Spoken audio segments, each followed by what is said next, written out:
was. It's the Chatz kids, and here we are. Welcome to a new Chatz podcast. Should you be watching? Should you watch? Should you consider checking out? No, should you watch? That's the show. I think that's it, Magellan. Hi, welcome. I'm Alan. That's Magellan. Chatz, should I watch? Chatz, I have a lot of free time on my hands, and there's too many new shows out there. Should I watch? There's too much. I don't know to watch. Chatz is far too much. We watched some of it, the thing that you're thinking of right now, and we're going to tell you if you should too or not. And we want to do this, I don't know, once in a while, once a month. We're testing it out, seeing what people think. So let us know if this is a thing that you want to hear more of.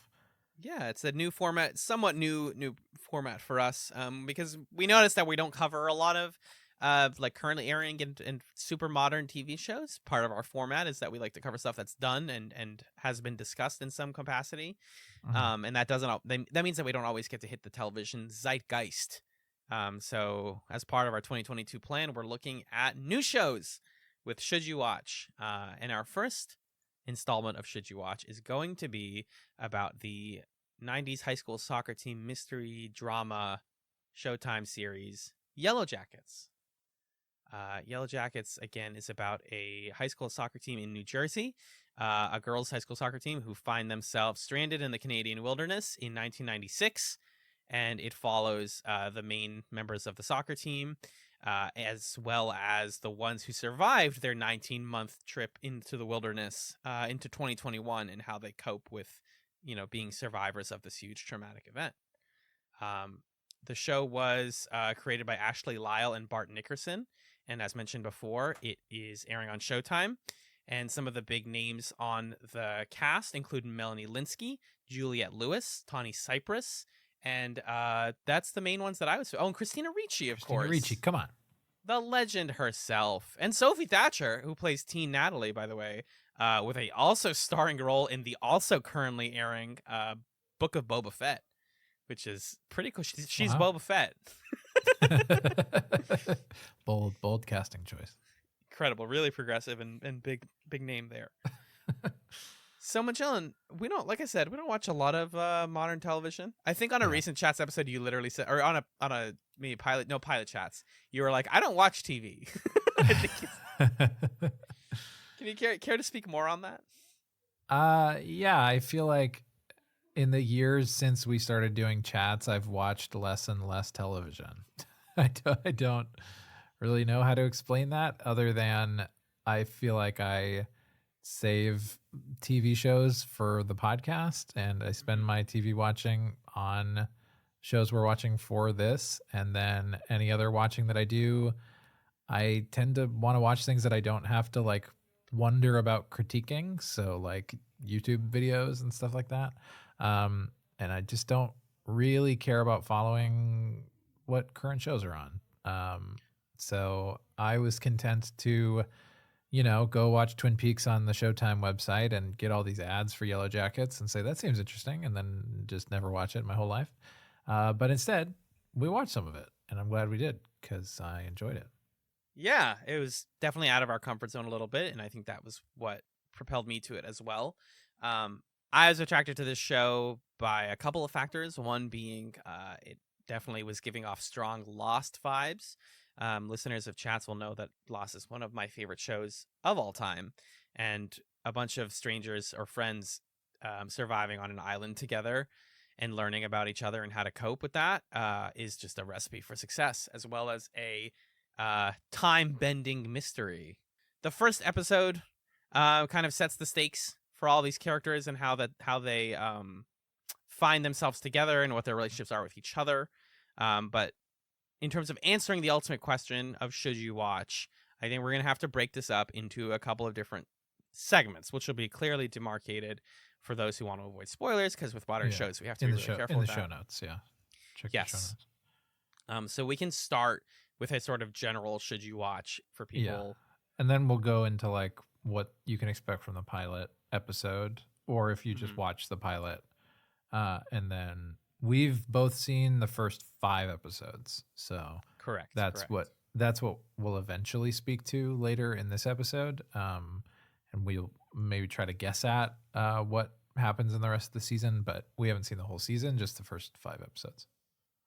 Right. The first 5 letting us sort of get more into a like theorizing about the show and digging into themes and bigger ideas, and the pilot being more similar to our Patreon show, Pilot Chats, which people who follow our Patreon over at patreon.com/chatspod will know is a fun format that we've been doing for a while.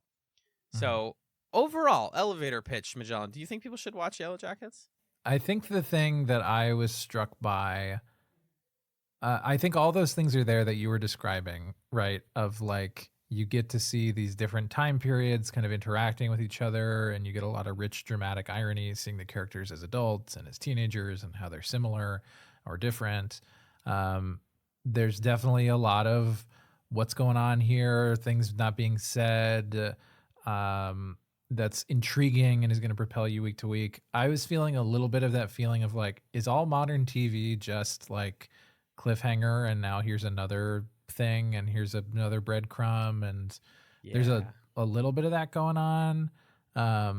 And so your mileage with that is going to vary. And I think the other thing is the show can get kind of gory, especially the pilot. Yes, big time. So that's just something to be aware of. But those caveats aside, I think the cast is great. I think that the choice of focusing on this like girls soccer team, and also the choice of looking at this group of middle-aged women who are like figuring out their lives, and in some cases seeing that their lives have not become what they hoped they would be, and what do they do about that? Like, it's rare that you see one woman in her 40s wrestling with those questions on screen. It's unheard of that you see 4 doing that. And so I think that's really worth talking about and watching. And it's also just really funny. I think the show has a lot of really funny bits too. So I would recommend it. I would say watch the first 2 episodes if you're willing to give it a shot, because again, the first one was like a little gory for my taste, and I was a little turned off from it. And then I watched the second episode, and that stuff was still there, but it kind of mellowed out. So yeah, what about you? What do you think? Yeah, I think it's not the height of like dramatic television. I don't think it's going to like change anybody's life, necessarily, but it does what it's trying to do extremely well.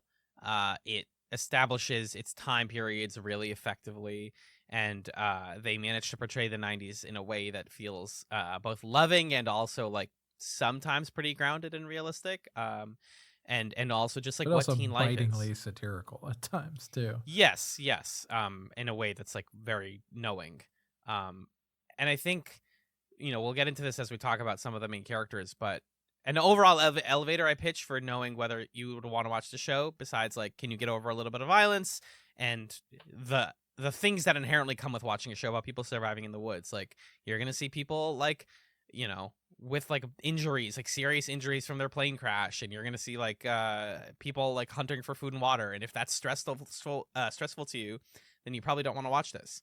But like, I think that there is a really rich thematic core in this series that hasn't been talked about a lot by critics, which is that the 1996 plot, in a way, it's a growing up story. It's about like lost innocence and lost youth. It is also a story about people who had a chunk of their childhood ripped away from them by circumstance, which weirdly lines up really well, not weirdly, obviously, with the COVID-19 pandemic. And that was an idea that like clicked in my head around like, I don't know, halfway through the episodes that we watched, where I was like, oh, because what happens is, like we said, they are gone for 19 months, which is like a little over a year and a half. And then they come back and people are just like, all right, that was weird. Move on with your lives and go be adults now. And nobody seems comfortable talking about the trauma. Like, that's this inherent trauma that all these women have, the ones who survived. And a big thematic core is like, but what happened? And like, what did you go through? And nobody seems like, everybody wants to know, but they're not comfortable talking about it. And I definitely think that reminds me of like high school kids and college students, especially, realizing like, oh, I just didn't have college. And I just have to tell people that for years and years to come, and like cope with that as an adult now. which ends up being what some of the 2021 stuff is about. Mm-hmm. So, yeah, I think to we can sort of pivot now to speaking freely about things that are in the pilot episode. So at this point, you've either seen the pilot or you're okay with us spoiling it. I think for me, tonally, what's really interesting about the show is like a big selling point is what you're describing of there's another world where the movie about a high school girls soccer team that crash lands in the Canadian wilderness and has to survive for 19 months is like the movie, right? Yes. And that's the story that you follow, and you follow it from the beginning to the end, and you just are watching these girls and their coach trying to make it over the course of this time. And by including the future stuff, you're sort of creating this story that's about like, why do we accept when those stories like end and the characters walk off into the sunset? This is going to be with them for the rest of their lives. And it's almost to the point where like, it's hard to suspend your disbelief at times that like, that, I don't know, that like everybody in their lives is like, oh yeah, you were one of those girls that got lost for almost 2 years. It's pretty crazy. Wow. Right. And do you eat any people out there? And it's like, this feels so unreal. And it's fundamentally calling into question the like things that we do suspend our disbelief for when we watch movies or TV shows. Yeah, it in that way it reminds me a lot, like the 2021 plot reminds me a lot of an HBO show that I love very much, which is The Leftovers. Which is again about like adults coping with a like international trauma that it seems like some people want to talk about and some people just want to move past. And the ways that they talk about it are all different and unique. And yeah, like I think Shauna's plot sets up in the pilot that like she's the character who survived and like feels okay with certain parts of it, but is just like pushing down so much worry and wants to just like be a freaking stay-at-home mom and do the mom thing, and it does not work for her because she missed a huge chunk of her life and had to clearly go through a lot. I think that stuff really works well, but I think also like what the pilot set up for me was that they are going to have a little bit of fun with the 90s stuff. Especially because this pilot, they don't even get into the wilderness until the end of it. So you get a lot of needle drops. How did you feel about all the needle drops? It felt like they were doing a gag, which I think is part of the point. Like, I think this is kind of a send up of like a survival horror type thing, or like ensemble teen 90s movies. This show is very aware of that source material and is kind of doing it and then taking sharp left turns and doing things like, Thaisa breaking the girl's leg in soccer practice and stuff like that, where it's just like, oh, and now this is horrible. And this is like really scary. And the pilot does a good job of reminding you like that stuff's really horrible in the 90s. But like, let's occasionally jump to what seems like the end of their time in the wilderness or a late period where it's like everybody has like weird outfits, like leather outfits on, and their faces are covered, and they're like burning a body and clearly like eating what is almost definitely a human body. Yeah, that we see like acts of cannibalism, not even. I don't think that's even up for debate.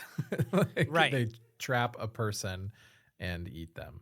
And so when I said earlier, like in terms of should you watch, like based on the pilot, you're gonna see not only gonna see acts of cannibalism, but it's a like it's a sort of Damocles over the entire show because of the pilot. You're like, okay, no matter how good of friends they are, at some point they're gonna engage in cannibalism. Because that's what the pilot told us, and you have to take the show on its own rules. So that hovers over the entire show, and if you're not into that, then definitely you probably need to check out because it's gonna happen, I think. But like otherwise, I think the pilot is a little bit lighter than the rest of the stuff, like the season.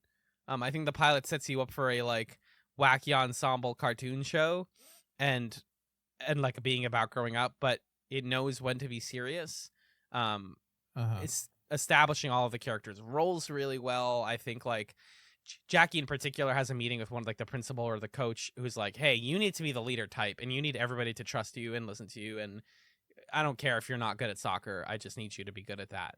And Mhm. I think Ella Purnell, who plays Jackie here, really captures that like I'm 16 or whatever. Like I don't know how to lead myself, you know? Right. And Right. she's deeply afraid of that. But you, the viewer, because you know that this is a show where they're going to get stranded, are like, how does that anxiety translate into the wilderness? Yeah. What is I that I going to look like for her? yeah, I think also something that the framing device does in terms of like your dread is, first of all, like you're saying, it shows the result of there's someone who is eaten by other people, and then it also shows you the people who are alive in 2021, and then you're starting to match up like, okay, that's Shauna in the present, that's Shauna in the past, oh, that's Thaisa, okay, this is Nat, and then you're wondering, okay, but what about Jackie? What about the other characters What that are in the about past? Lottie? What about Lottie? What about Laura Lee? What about right? Akila? What about Vanessa? And the whole, so now the show isn't the normal survival horror thing of like who's going to survive. It's the question of like, why haven't I seen them in 2021? Did they die? Are they dead? What's happening? Yeah. And that's a pretty fun twist on that kind of presents the same sense of fear, but in a slightly different way. Right. And it uses the cuts to the present really, really sharply. And that's something that Yeah. you'll like, that you just also have to get into with the show, is its pacing of like, okay, this 90s scene is really good. Okay, actually, now we're just going to hard cut to 2021 and this scene's a little bit boring, but give it 2 minutes and we'll be right back there. Like, you never stay in one time period for too long. Mhm. Which is where I think it differentiates itself from stuff like Lost, where it's like, Lost did the same thing, but the scenes were a lot longer. Like the past Mhm. scenes were longer and would cut back and forth and stuff like that. But yeah, I remember And like it's everybody also I've kind talked of, to. Yeah. sorry, it's also kind of like a reverse Lost, right? Where Hmm. we're cutting forward to after being stranded instead of giving the context. Instead of giving context to us being stranded is the context to the rest of us. Right. You feel like the 90s is the base of the show and the rest of it is exploring like the future of that. Yeah. And a lot of this is conveyed through just like camera work, which I think is really cool. Like it's pretty subtle for a show of this caliber and of this type. Is like sometimes you just have to put together that like what I just saw was clearly Shauna because of a match cut. Like Right. the show never said that. Yeah, and the Um, costuming, even things like Misty having the same glasses, and you're like, okay, that I completely understand that exactly. that's the same person. And we established some more relationship stuff in the pilot. Shauna is a very like bitter mom in the present. She has a Gen Z daughter who sucks. Mhm. Thaisa is in local government, and she's also a queer Yeah, woman. she's running to be a state senator, and yeah. And right away, you get the sense, like immediately, they're like, that's what's so good about this pilot, right? Is it characterizes like, uh, here's Thaisa. She, wants to identify herself in the present, but she's clearly closeted in some way, like about her personality or how she identifies. And then in 2021, it's like, oh, I can be out and about and do that, but it's a bullet point on my campaign now. The photography are like doesn't have anything to show. Like, can you guys show more affection? And then they kind of like turn off their like their presentation part of their brain and just like are a married couple for a minute and they kiss. And the photographer is like, oh yeah, that's two queer black women right there. That's the thing I put on the magazine photo shoot. And it's like you can Well, and he tell that said this is a like thing. he says like you're the queer Kamala or something like that. Yeah, and It's it's like a like, weird weird line. yeah. So she's Yeah. having a sort of identity like pushed for her, and you Yeah. sense that like discomfort in the present in 2021, Yeah. which I think is really interesting. And then again, yeah, you're just like, wait, why are some of these people like not in the present? Are they dead? Are they not going to show them to us yet? I have theories Mhm. about that. But I think, yeah, overall, we just get this is a really good ensemble. I love the choice to have Laura Lee, who is the Christian one. who gets made fun of mostly in the pilot as just like she's the blonde Christian girl. Mhm. I've known girls like this. Straight up, Hmm. like she's not played, it's played as a joke, but in the sense of like everyone else is ignorant. She's not like annoying about it. It's just like, okay, yeah, she's like very spiritual and religious, but people are also mean because teenagers are mean. Mhm. Mhm. Just like Shauna's daughter is really like mean, and Jackie and Shauna have this like really fascinating relationship that I think we can speak to more in a bit. But like, there's something Yeah. there. Yeah, there's some sort of subtext staring at you from across the thing. It feels very like a separate piece, you know, Ooh, okay, where okay. the one boy is so obsessed with and like kind of jealous of the other boy that he pushes him out of the tree, but he probably also is in love with him. I think the other thing that the show is doing in the way that it characterizes pretty much everybody in the main cast is it's kind of doing this Agatha Christie thing of like anybody could be the murderer or whatever it Yeah, is. And or the so, cannibal or whatever, right? yeah. And Shauna and Thaisa meet in a diner and are like, "Did you tell this reporter? Like, is someone going to leak?" And you're like, "Whoa, whoa, whoa. Okay. This is Like what? an organized thing and you're all keeping secrets." And uh, Shauna can just like kind of behead a rabbit with a shovel like it's nothing. Oh, What's happening here? Yeah.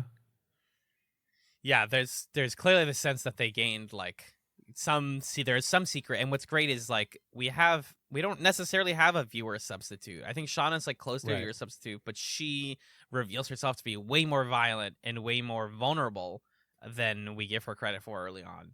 Yeah. Uh, She's not like, we don't really feel totally safe around her by the end of the pilot, which I mhm. think is a really interesting choice because then throughout the 5 episodes that I watched, I was sort of like, well, where do I anchor myself? Who am I rooting for here? Mhm. And it's a hard question to answer. And I don't think the show wants you to feel comfortable in that way with anybody. And you also have the scene where she kisses Jackie's boyfriend so that she can feel better about herself in the No, she pilot. does more than kiss the boyfriend. Right. I mean, she does. Yeah. They do They have a whole sex, they and have one entire Jackie sex in the car.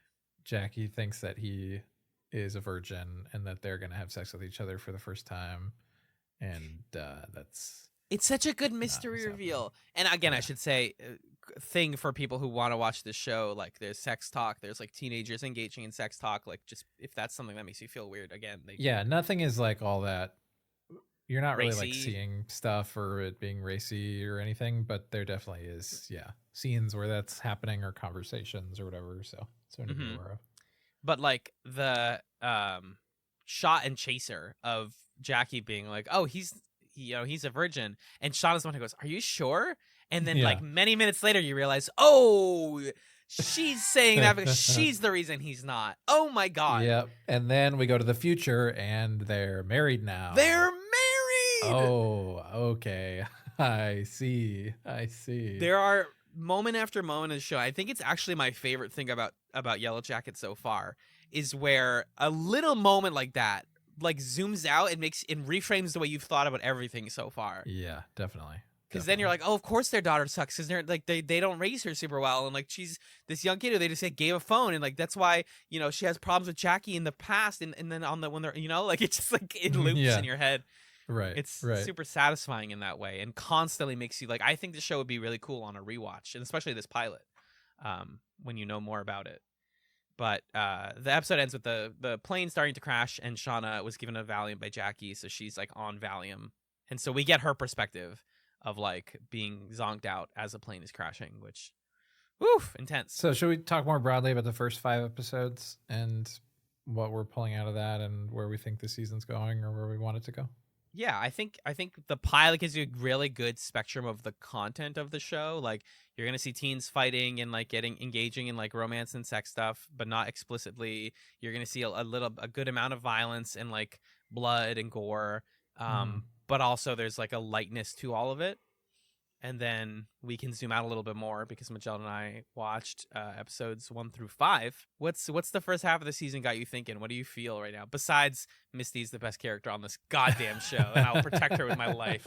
We stand a sociopath. The Misty stuff is fucking awesome. It's so good. I don't know. It in some ways, they're sort of taking like character tropes that are typically ascribed to male characters, but with a lot more sympathy. And like Misty, for example, is sort of in The Breakfast Club or something. It's like, oh, guys, I'm the dirty guy, and wow, stop bullying me or whatever. And other stories stop there, right? But in this, it's like, yeah, Misty is like kind of dorky or nerdy or whatever, and she gets bullied, and that sucks. And it makes her really cruel and manipulative. And like, she now does everything she possibly can to force people to depend on her, even if it means destroying the like communications box of the plane to strand her and everybody in the woods for 19 months, because it means that people need her. That was the moment, dude. Yeah. It like takes these character flaws to their logical extreme in a way that makes you think like, yeah, wait, why do shows and movies always depict these characters as like totally innocent or whatever? Or like Shauna is a similar character of like, yeah, my best friend, she's a popular girl and she's kind of mean to me sometimes, I guess. And her boyfriend's really hot, which is why I fucked him in the car and made him say he loves me. Whoa. Yeah, episode 2 especially, I was like, the Misty breaking the emergency box thing was where I was like, oh, I'm not supposed to like and appreciate everyone as like wholesome good people. Laura Lee's the only truly good character, and maybe not even into the end of the season. Maybe she'll do something. Yeah. I think she said like around the fire that she said the C word. Everyone makes fun of her. Like she said it in her head about somebody. That's the worst thing she's ever done. But like these are not, and it's really refreshing that like we're in 2022 now, and the young women characters can be like wholeheartedly awful, and we're not doing the Breaking Bad thing, but we're like, oh, but you still love them, right? It's like, well, I think we're past that. I think we've grown past that. Yeah, you can enjoy the show without that. Right. It's cool to see these young women characters be evil and awful, and also to like be purely joyful too. Like that scene where they're all around the fire that you mentioned and they're just confessing things and laughing. It's a nice scene. Or like when they have the seance a few episodes later and it's kind of funny at first and they're just like teenagers who are giggling at a sleepover or whatever. It's, I think, a great mix of tones and scenes that are presenting these characters in the full range of their humanity for good and for bad. And that's something to admire about the show. And it just like continues to unfold that for you as you go through it, which is really fun. I wrote in my notes that the show, like you said, has the opposite pacing of Lost, where I wanted more on the island and less in the present. I feel like that take, though, changed episode to episode. Because there are moments in the 2021 plot where I was like, I want way more of this. And there are moments where I was like, I never want to see Taissa talk to another politician ever again. I don't care about any of this. Stop doing this. Yeah, I think for me, my favorite stuff was Christina Ricci and Juliette Lewis hanging out in the future and like being on a road trip together, and like their chemistry was really fun. And then the island stuff, or not the island stuff, but like them being stranded, I liked seeing that because it helped me to understand the present day characters. Like to me, the present day characters are the characters, right? Like that's kind of where the core is for me. And everything I liked about the past stuff was interesting because it helped me to understand the present characters better. And then there was a bunch of stuff that happened in the present that I'm like, this is stupid. All the Adam stuff, no thanks. So you're not a fan of Adam? You're not a fan of this like weird... No. You rear end a guy and he's like, by the way, I am very suave and I have a cool tattoo. And actually I'm an artist and I work at a car shop. And I saw a meeting you at the hotel to do an accent with you or whatever. You're in the FBI.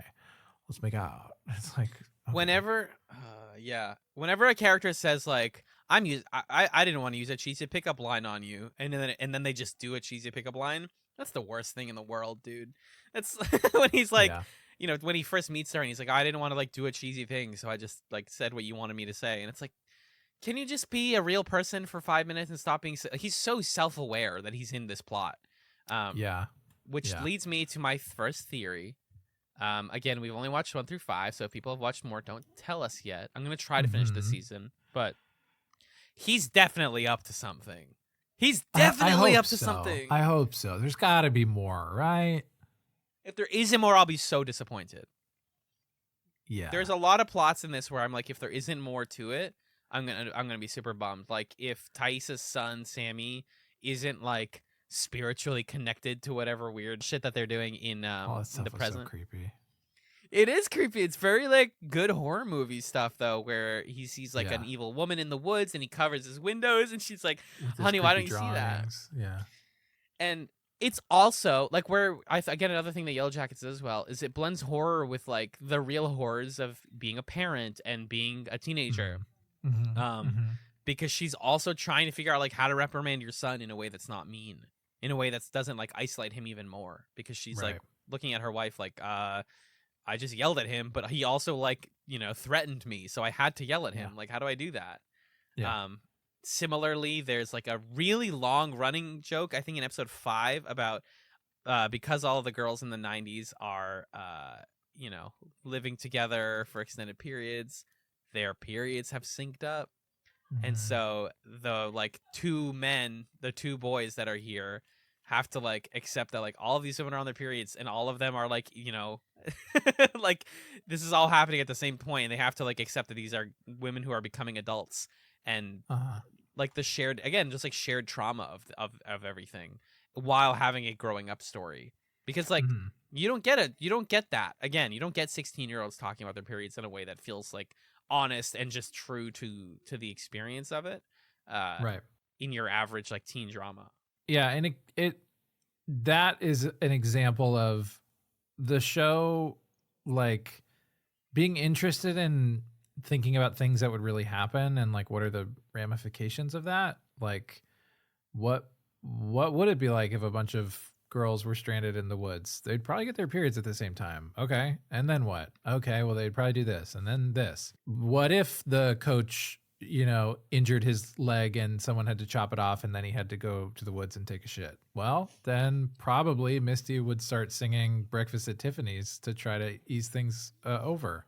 That makes sense. Legend. One of the best scenes in the thing. By the way, Shauna's pregnant, right? Yeah.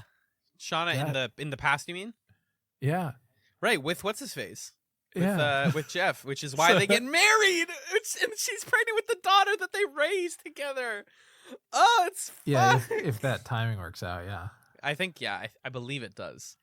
Yeah, so, or alternate theory is the kid with Adam, because she also sleeps with Adam. No, wait, sorry, that doesn't line up in the slightest, because she sleeps with Adam in the present. Sorry, that doesn't make any sense. My brain looped for a second there. I had my own Yellowjackets loop.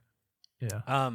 No, yeah, I think it's that, and the way that she like puts her like pads in blood or whatever, in like cow's blood to hide it. Right. But Thaisa just sees it. She's like, "You're not sneaky. Like, you're pregnant. Congrats." Yeah. Oh boy. Oh, there's every episode ends with one of those who are like, "Oh, geez. Oh, this is a whole can of worms, isn't it?" Right.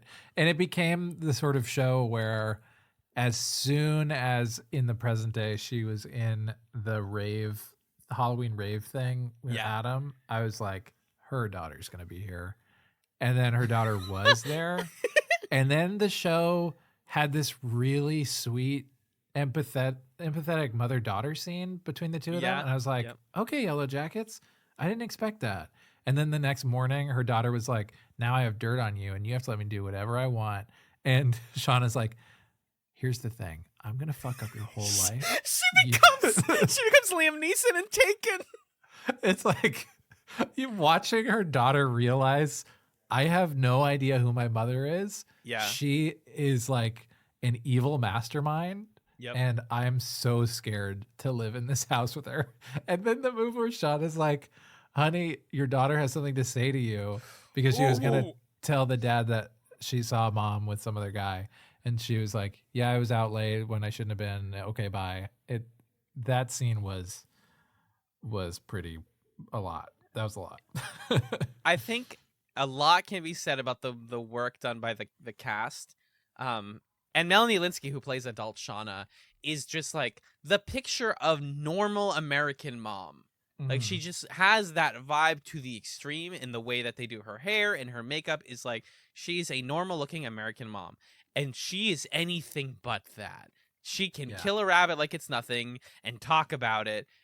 She is like, right. She tells her family, yeah, I killed a rabbit in the backyard and that's what you're eating right now. And they're like, Mom, honey, that's so funny. That's so weird. And then the husband's like, you didn't really do that. And she's like, no, I was just kidding. Yeah. But she's anything but that, like, standard American mom. And you're watching her family realize that. I think that's where my favorite comedy stuff in the series comes from. It's like speaking of the show being comfortable talking about sex, like her and Jeff's weird couples therapy role play thing. He's like, yeah, I want to have this fantasy where you like come to my place and then we like do stuff on the bed, and she just can't do it, and it's so real. Like, these are actors pretending to be bad at acting, basically. Right. It's one of my She's favorite like doing scenes. a British accent for some reason. Yeah.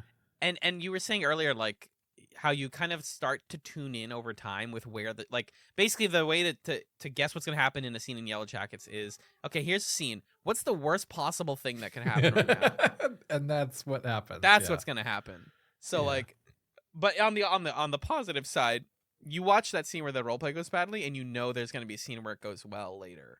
And then it does, and you're like, this is satisfying to me. Yeah, and then you're like, okay, so when's the other shoe going to drop? And then he's having an affair or something. So, yeah.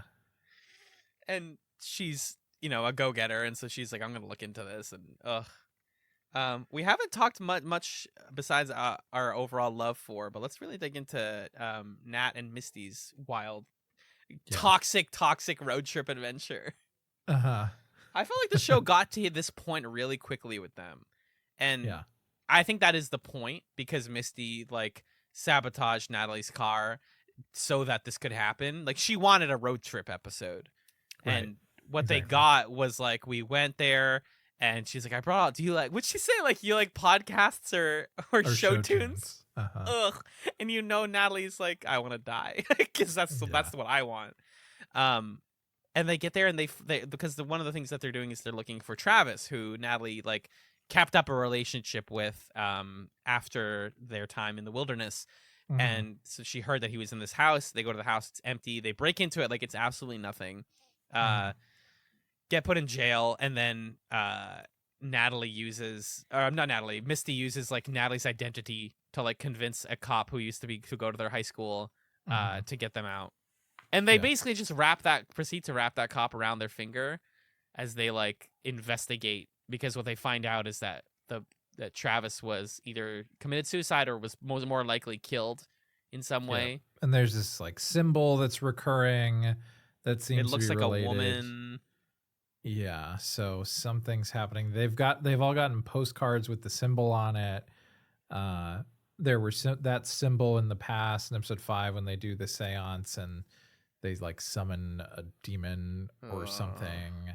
So there's like a supernatural thing that we haven't seen very much of, but that's something. How do you feel about that? Do you want that or need that supernatural stuff? It's where Lost got dumb, right? Is when it started getting supernatural, and that show tried to explain a lot of it with like wacky science. But in this, it's straight up like I saw Lottie in episode 1, and I was like, she's gonna be a character who doesn't get any development and then suddenly does. Like, maybe we'll get a whole episode about her, and I feel like we're still going to get an episode about her. But so far, what with Lottie, because like we see her go off her meds or something, and then it's like, and now she's a demon possessed, whatever. Like, come on. Exactly, and it's like, to answer your question though, no, I don't think they needed demon possession. I think they do need an A to B to C though to get them to cannibalism, but like, I don't know, 19 months you can only find so much food. Like, I don't want to say like I get it, I don't want to say that, but Yeah. they need an inciting, serious, traumatic event or thing where they feel powerless to get there. And so I understand as a writing team where you're like, yeah, they need to see something that makes them like question their safety.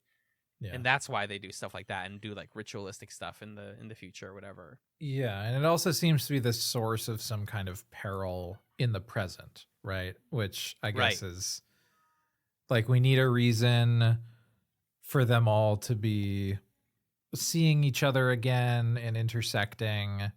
And it's like not enough of a thing that Thais is running for state senate and is essentially doing like a smear research on herself to make sure that none of this stuff will show up by hiring the woman who we think is a reporter and is actually like working for Thaisa, which is an interesting idea and gives us a reason for the characters to come together, but isn't in and of itself enough of a reason to see the present day. So yeah, I get it, but that I'm like kind of the least interested in. Like, Same. was that a demon or something? I am interested in seeing like, okay, who did we eat and why are we eating them? It's got to be Jackie, right? It's got to be. Thank you. It's got to be Jackie, and that sucks.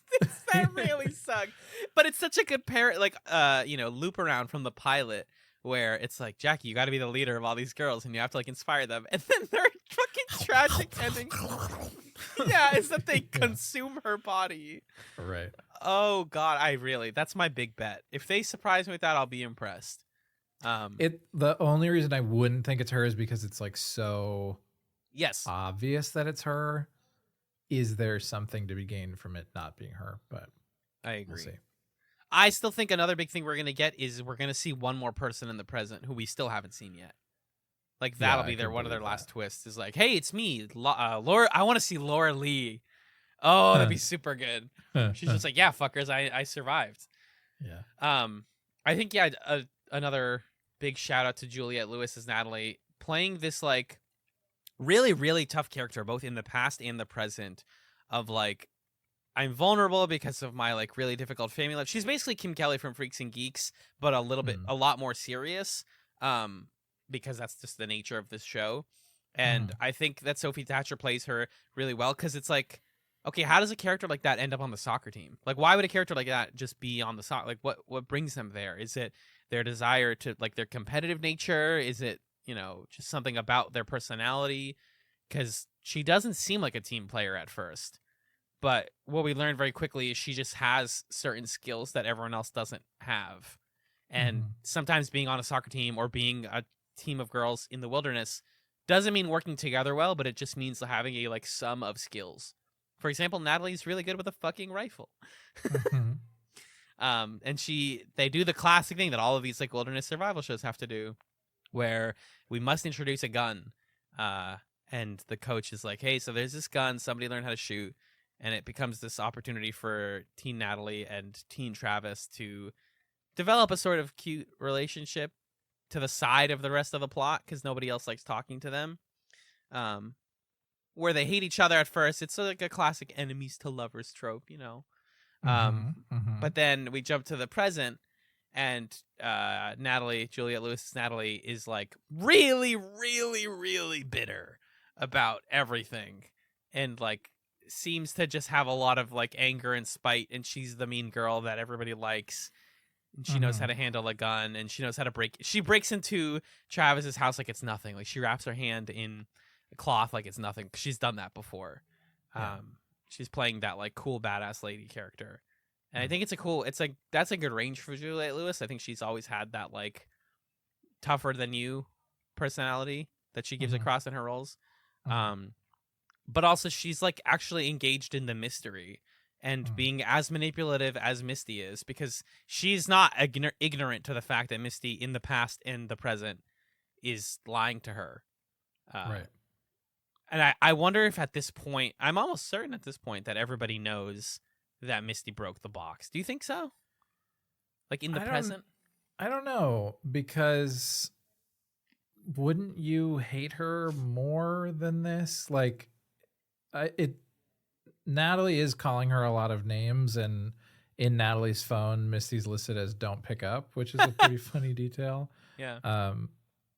and like episode 5 ends with Natalie meeting with Thaisa is there, I Yeah. think, and maybe Sean is there too. I don't remember.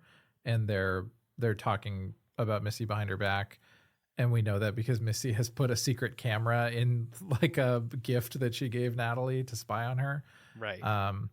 So I don't know. I kind of don't think they know, but also I don't see what the show would gain by her revealing that to them later. It almost seems like a more impactful reveal if we see it revealed in the past as opposed to in the present.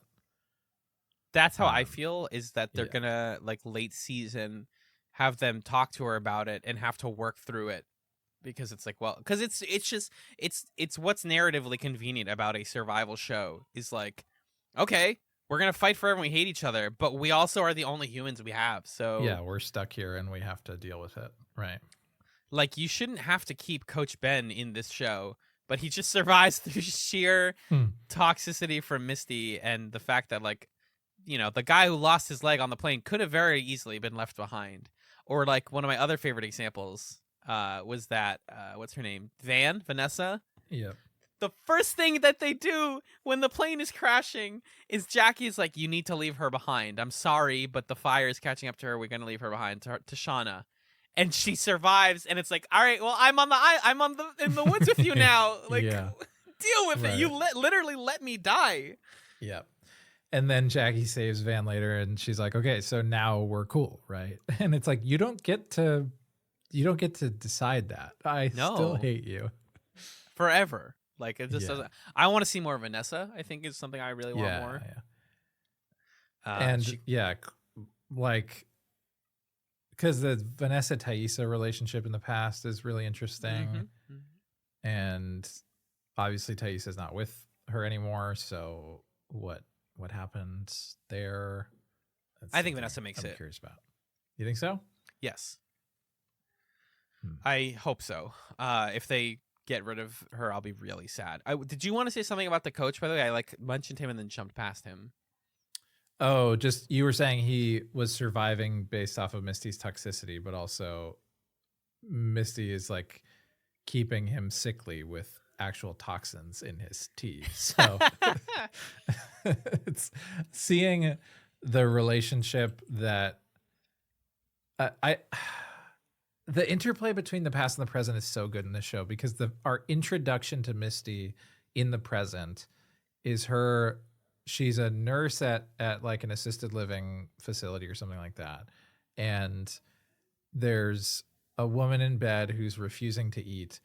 And so Misty essentially says like, oh, it seems like the morphine is messing with your appetite, so I'm not going to give you morphine this time. And then she leans in and she says, don't fuck with me. And you're like, oh my God.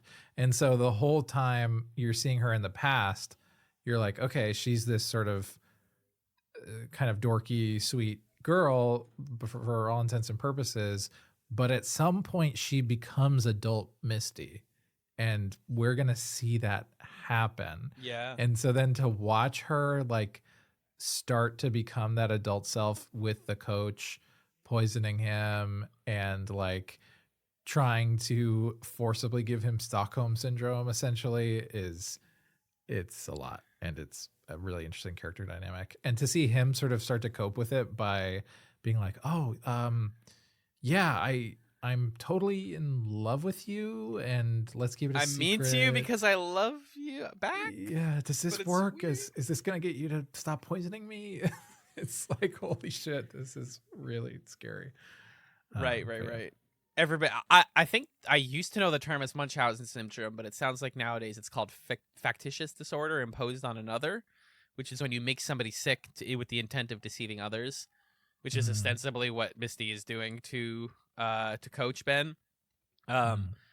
Because yeah, she wants to feel important, she wants to feel useful, and like that's an empathy line I can't cross. And that's where I think the show doesn't lose me, but it draws a line, and it says, we don't need you to empathize with these characters, but we want you to experience and be concerned for their future and see how they get to their, the 2021 story.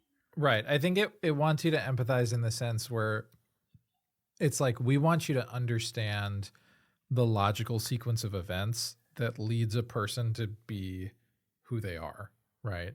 Yeah. It doesn't mean you have to like them or even think that they have redeeming qualities or whatever, but you can clearly understand how Shauna became the person who beheads a rabbit in her yard and tells her daughter, like, I'm going to make your life a living hell, or whatever she says to her. It's like, oh, yeah, okay. I saw But all the inciting events that make sense. But it also, the show implies that there was something in all of them that they were capable of this stuff. Taissa Right, was before they even got to be stranded. Yeah. precisely. Taissa was capable of violence. She was willing to hurt a girl. She didn't mean to break her leg, but she was willing to like trip this girl up to, get her off Right. that position of the team. Shauna was willing to sleep with Jackie's boyfriend multiple times. Mhm. And Misty was willing to literally sabotage the box. Quote Plato or whatever. Oh, yeah. Uh-huh. And that part. Well, what I think is funny is like you don't ever need to feel justified and be like, okay, I understand why Misty is the way she is. Because the only thing that happens to her is she's bullied on the phone. And yes, we understand it's happened a lot.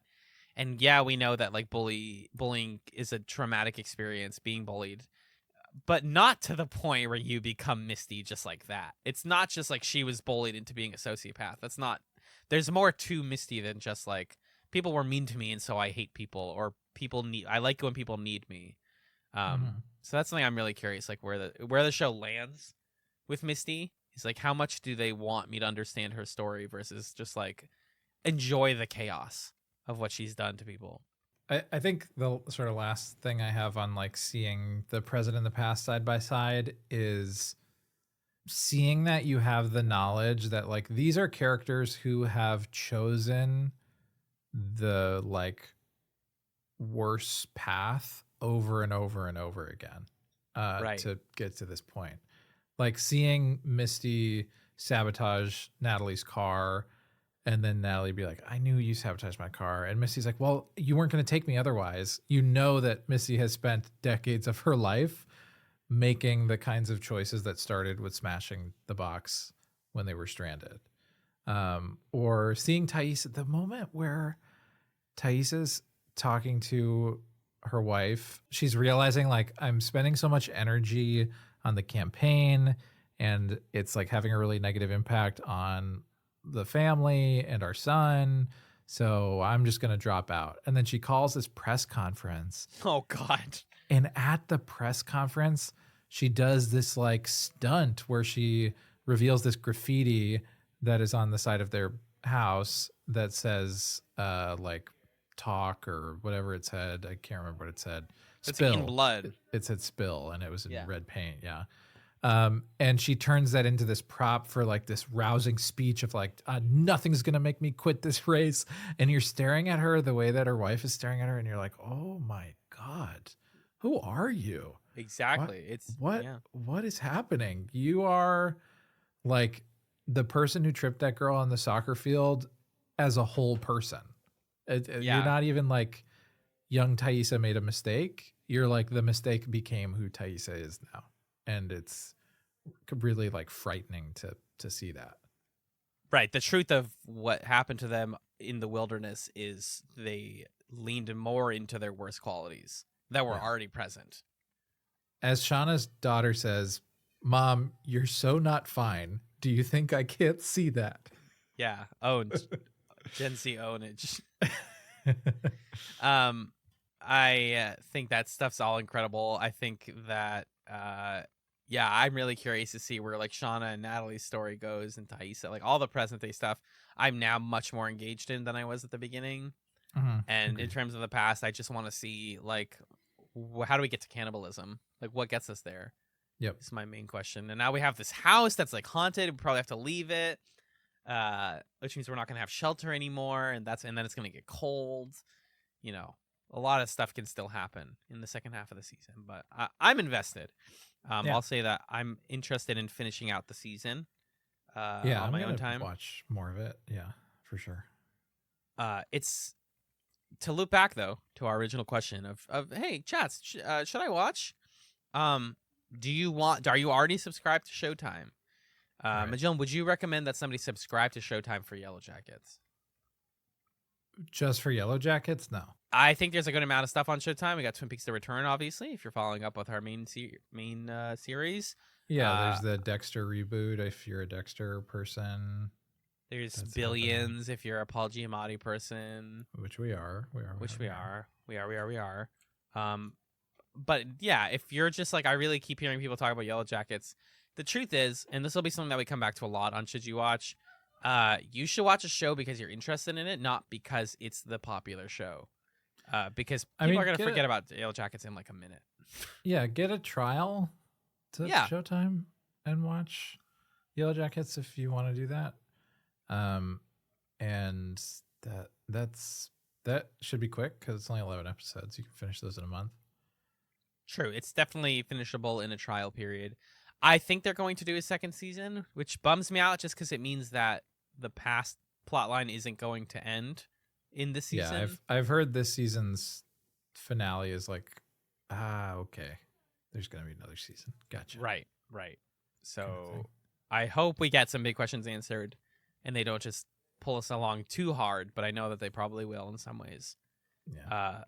And I hope that the show, it seems like it's already found its groove. Like, the truth is, like, getting to episode 5 made me go, oh yeah, most shows find their groove by this point. Like, it knows what it wants to be, it knows how to get there and all that. So interesting little series. I'm glad we got to talk about it. Yeah, me too. Overall, I think that Yellowjackets on Showtime gets the seal of approval from Chatz, a Television Podcast. You should watch Yellowjackets. If anything we've said on this episode specifically sounds interesting, and the caveats up top about the violence and the content of it doesn't put you off too much, I think it's really fun. It's not like I said, it's not remarkable. It's not the best show ever made, but it's really, really freaking good. It's good at what it's trying to do. Yeah. So, thumbs up. Thanks for listening to Chat. Should you watch? Did you watch? If you have suggestions for currently running shows that are in the zeitgeist that you're like, hey, should I watch?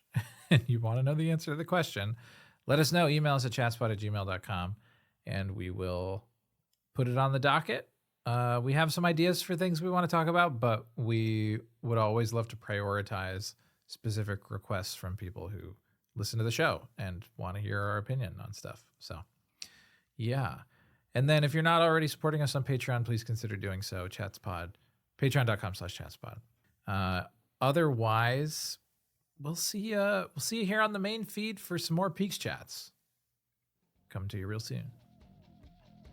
Thanks, everybody, and keep on watching.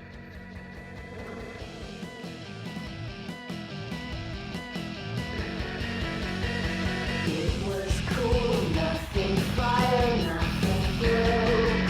Keep simple, nothing tired, nothing cold. Same as you. So, Alan, I bought a CD player the other day. Oh, nice. And thank you. And I went to Barnes & Noble, got some CDs on sale, and one of them was the College Dropout, Kanye West. There's a song on College Dropout, Never Let Me Down, where Jay-Z's on there, and then you get a spoken word piece from Jay Ivy, and then you think the song's over, and then Jay-Z does another verse, and Kanye's like, oh yeah, we're not finished. And that's kind of what's happening right now on this episode of Should You Watch? This is the extra Jay-Z verse at the end of it, because we actually finished season 1 of Yellowjackets, and we can't not talk about it. I mean, so much stuff happened. I ate Misty's fentanyl-laced chocolate. I couldn't stop eating. I was so hungry. Yeah, I finished it. I'm sorry. I said I would just watch 5. Well, no, truthfully, I said I was going to watch all of it. And then when we got to the first recording day, I had only watched 5 because I was busy. And then as the minute we finished it, we're like, I'm going to go watch episode 6 and then 7. And then, oh God, Alan, I'm done. Oh God. I think I watched 6 and 7 that night, didn't I? Yeah. So you just finished it today. Literally 2 hours ago. Yep. What's going on in your brain?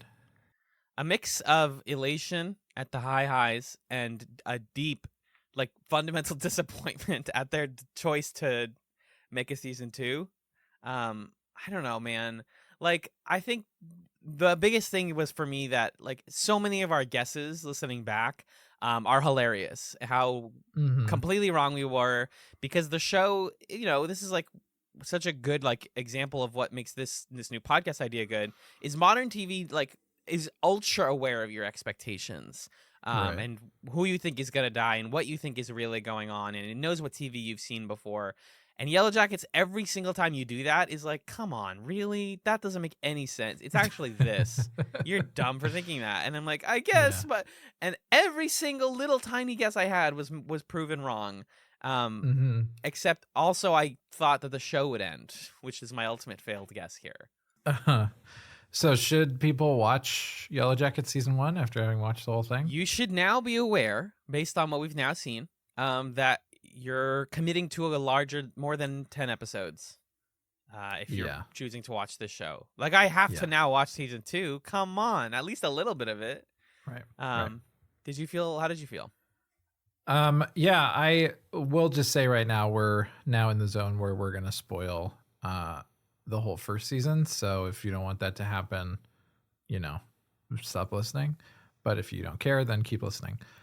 I thought that so episode 6 was tons of stuff happened. I was like, I Yeah. can't believe we didn't record after this one. And then 6 through 9, there's, like you're saying, there are these twists and swerves where the show, it felt like all the guesses we made, it wasn't just that we were wrong, it was that the show purposefully led us to a wrong assumption that would like fit the tropes that we're used to. And then they subvert that. And so it's this really interesting journey of like things being built up and then subverted. And then the thing is, you have to then end the season. And what makes that hard is like they're building up the conspiracy. Oh, what happened to Travis? Who's blackmailing them? Blah blah blah blah. And then in episode, what was it, 8 or something? It turns out that Shauna's husband Jeff was blackmailing them, and like all of the air gets let out of the balloon before it pops, and it's hilarious because of course it was Jeff. That makes complete sense. That's why Shauna didn't get one of the postcards that everybody else got. That's why the person knew so much. It's because Jeff was reading her diaries. And Adam's just a dude. And Adam's just a dude. And there is a stretch there where I like really loved that, because we were talking in the initial part of this episode about how like the past parts of the show are kind of just like the setup or the context for the future part. It feels like. Yeah. And you have this sense of dread of like, I'm going to learn about all this shitty stuff that happened in the past. And also, but you know that whatever happens in the past, the characters survive it because you see them in the future. And so then you have this dread of like, and something's going to happen in the present that I don't know if they're going to make it through it or not. And that kind of is like what draws your attention. And then in the latter half of the season, it goes, no, there's nothing to worry about. These characters just have PTSD. They're just traumatized by their experiences. And so they are like seeing things as being like terrifying when they aren't. Like Shauna, the scene where Shauna stabs Adam is an incredible piece of cinema. It's like rapidly cutting between her past experiences when they're stranded. It's putting her younger self in the scene as the one holding the knife. It's like, oh my God, what a depiction of what led her to that action. And from that point forward, it's like, okay, now I'm really focused on the past because I want to know what it is that created these traumas. And I understand that like maybe there's nothing to worry about in the future. Maybe like Natalie starts to think Travis was just, haunted and killed himself, and it's an Occam's razor thing of like, it's not more complicated than that. And I was kind of into that as like a story. Like, okay, sure, I can go with that. And then there's like some fucking conspiracy or something. And then a I bunch have of to people watch the in second pajamas that have season. this, a bunch of people in pajamas that have the symbols on them kidnap Natalie before she gets a chance to kill herself. And it's like, that was the moment where I was like, nope, no, Yellow Jackets, you're doing this thing to me. And I wrote to you that like the show is now going, it was sprinting towards a story about like recovering from trauma, and it Mhm. reached it, and now it's running away from it as fast as it possibly can to not be that. Yeah. Yeah. And it's like, no, that was the show. That you had it. You just had it. Right. Why are we going further? Right. And also like the phrase, who the fuck is Lottie Daniels? And I'm like, no, don't. I've wanted so badly. I said it in the episode. I wanted so badly for somebody who we don't know to actually be alive in the present. And they're like, oh, I know Mhm. you wanted that. And what it is it's related to a cult that has to do with a symbol. And the cult is trying to capture them so that they can't, because they're not supposed to die yet. Because they have fate. And like, I don't know. This is where the comparisons to Lost continue also, because I Mhm. think Lost like didn't even hint at this stuff early on. It would just like drop it briefly and be like, that was weird anyways. And to be honest with you, I would argue it does it better in parts, because it doesn't, for example, like Laura Lee and her awful death Mhm. scene, which is like borderline comedic. Yeah. And it bums me out because I really did like her character, and it feels like what the show's trying to say is like, oh, the supernatural stuff is what you really want, and we're gonna get there next season. And it's like, no, I didn't want it. Like I It's didn't. actually, I actually really liked it when it seemed like you were saying that doesn't exist anymore. Right. I thought that was the whole point. And like Yeah. when we have the cannibalism sort of Damocles hanging over this whole show, and then we have Doom coming, which now like talk to me when we recorded on episode 5, and I would have been like, what, Doom coming? Excuse me? Like we've come a long way to now like we're on shrooms, we're wearing like antlers, like we're almost at the thing from the pilot. We're like halfway there. And then like all of the women take Travis and they like, try to tie him up. And it's almost the cannibalism thing. And I remember texting you live being like, this is it. They're not going to eat Jackie. We thought they were going to eat her. They're going to just eat Travis, and then that's going to be the thing. Done. And then that doesn't happen either. It's like Right. the show Yeah. just doesn't want to give you the thing. And it's so intimately aware that you're like, they're going to eat Jackie, right? And for Jackie to die the way she does is like pretty smart, actually. I think that's like Yeah, ultimately thought where they I did that land. well. Yeah. Like, if you're gonna subvert my expectations, then do it in a way that feels respectful, instead of being like, well, she got eaten but by bears. Like, no, she actually just was shunned for being a horrible person and froze out in the wilderness. Not even out in the wilderness, like outside the house. Yeah, right outside, because she was too stubborn to come inside and everybody else was too stubborn to bring her in. Absolutely. Yeah. I think it does though continue to be really fun with like how much it accepts that these people are just broken, and how much it's like entertaining to watch these horrible people be horrible to each other. I mean, Misty continues to be like a cartoon character, and like lets that escalate to the degree where she has the reporter from the first episodes like tied up in her house, like it's in the movie what the Misery. F is Misery. Like she's doing a misery thing, and she's got this bird, and the reporter is like chill with it, and you're like, what is the world of Yellowjackets? She's like, I get tied up all the time, it's not my first rodeo. And she's like, what? So the show really does make you like suspend your disbelief to get to this finale. But I don't know, I'm curious obviously where it's gonna go. Yeah.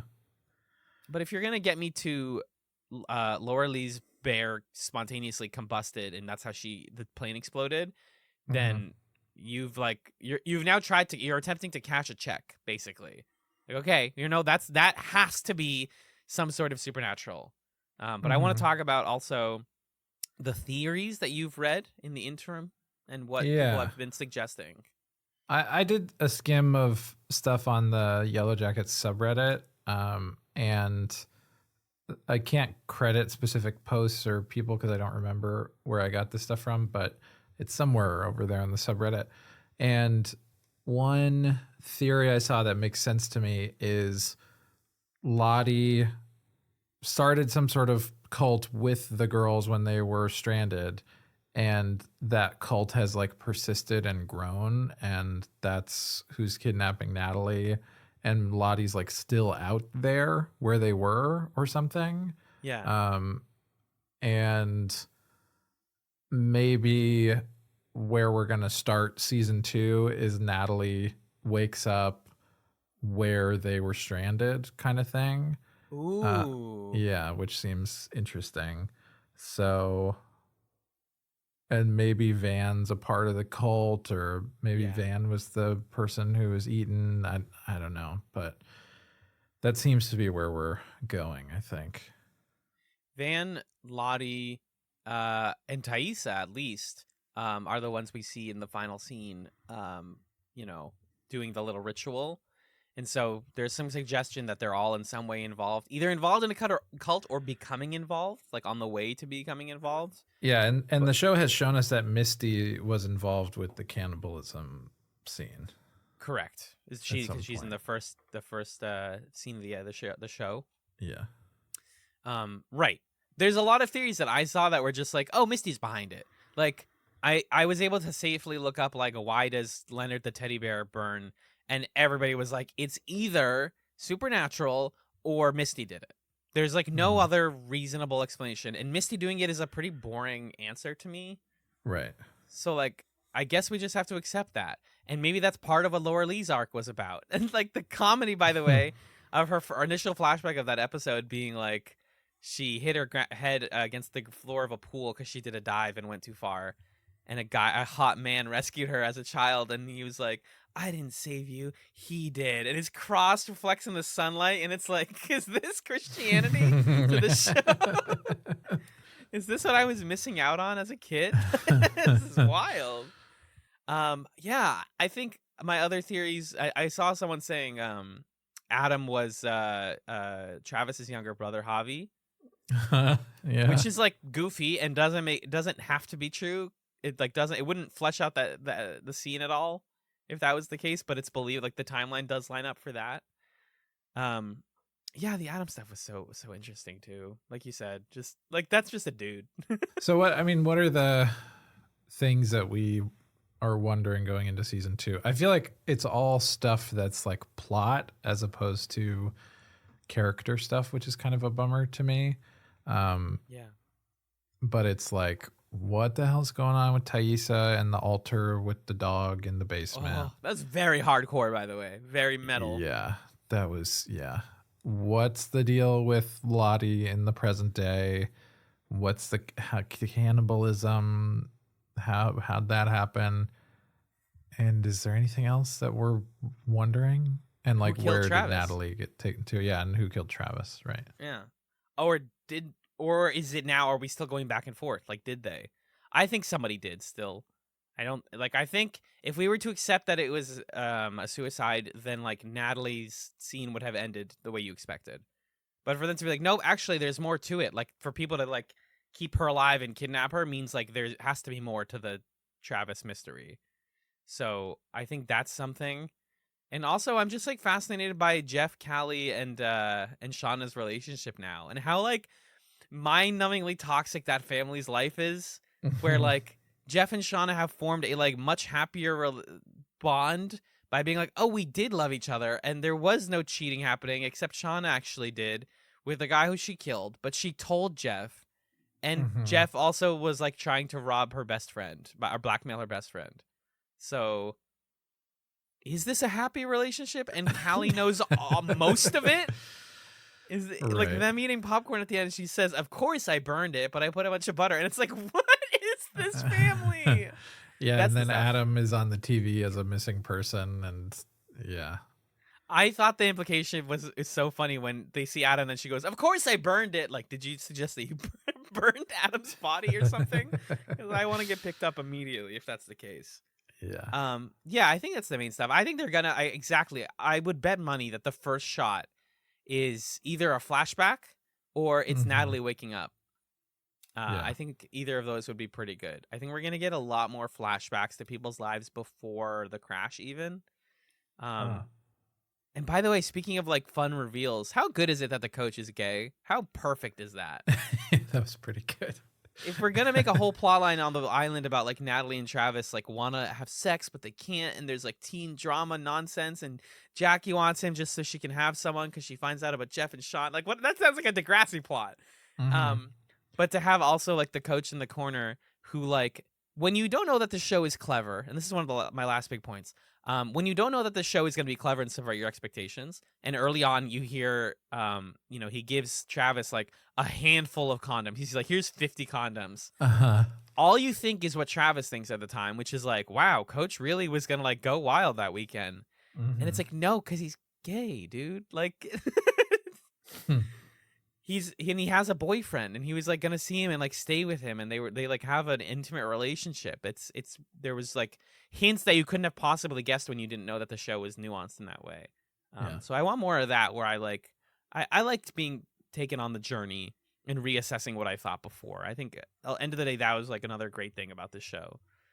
It doesn't like ever let you down with when it does offer reveals. It's just that it takes a while to get to the good ones. And like, I'm happy they answered the Jackie question. If we're gonna like meet Jackie's parents, just the worst family ever, by the way. Yeah, her mom was the worst. The absolute worst. And be like, yep, I totally understand why Jackie's the way she is. To have her die in such a sad, but like, I think you said like the creators wanted it to be a dignified death.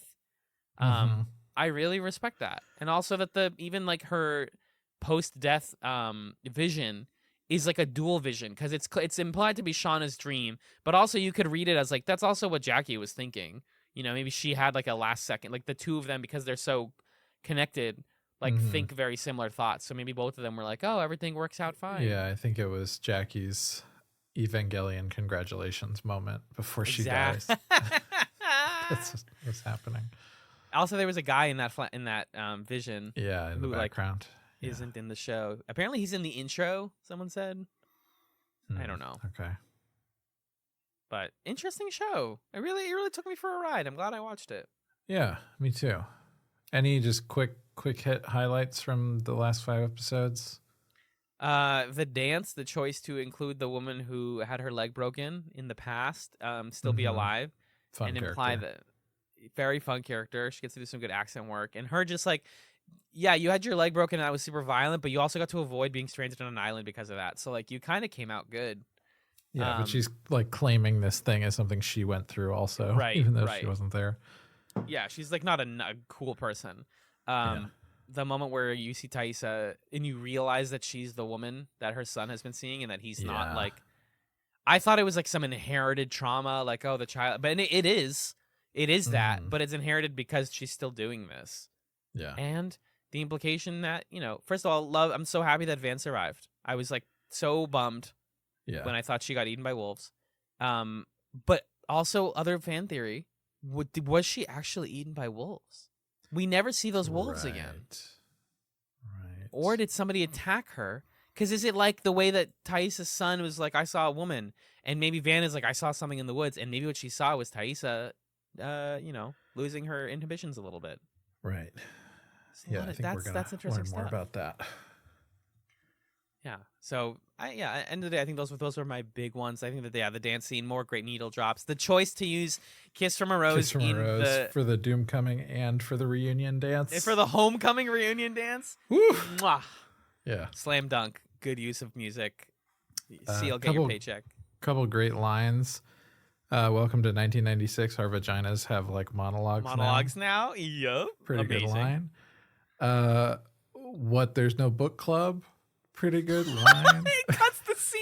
Jeff realizing there's never been a book club, and he's sad about it.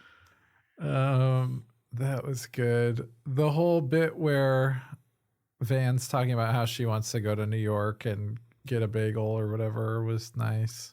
And then, did you go get a bagel in New York? No, I should have. Van believes that Scully is way too good for Mulder. Yep. True.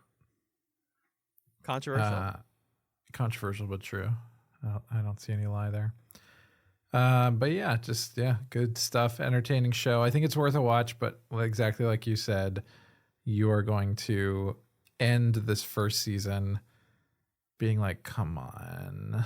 Okay, fine. I'll wait for season 2. So if you don't like that feeling and you've listened to all of this and are still trying to decide whether you should watch, you could wait also, I guess, for the second season to come out. Yeah. Um, Other amazing yeah. line, by the way. After Jackie and Travis do it, she turns to him and says, "So that was sex." It's good. That's all right. I just like that one. Yeah, R.I.P. Jackie, one of the most charismatic characters on the show. Bummed about Mhm. it. It's okay. Yeah, I think Yellowjackets, it's interesting. Should you watch it? Be aware you're watching a show that's not done yet. That's the main thing. It's really Mhm. interesting and really violent, and it knows exactly what you're expecting and rarely gives you the easy answer. Yeah. I think that's what I got. Nice. Well, thanks, folks, for listening to this little addendum here at the end of the episode. And yeah, whatever we said last time, you can check out our normal episodes in this same place. We're covering Twin Peaks right now on the main feed, and we've got a Patreon over at patreon.com/chatspod. So that's what's up with us. Excellent. And Excellent. yeah, we'll see you next time. Keep on watching.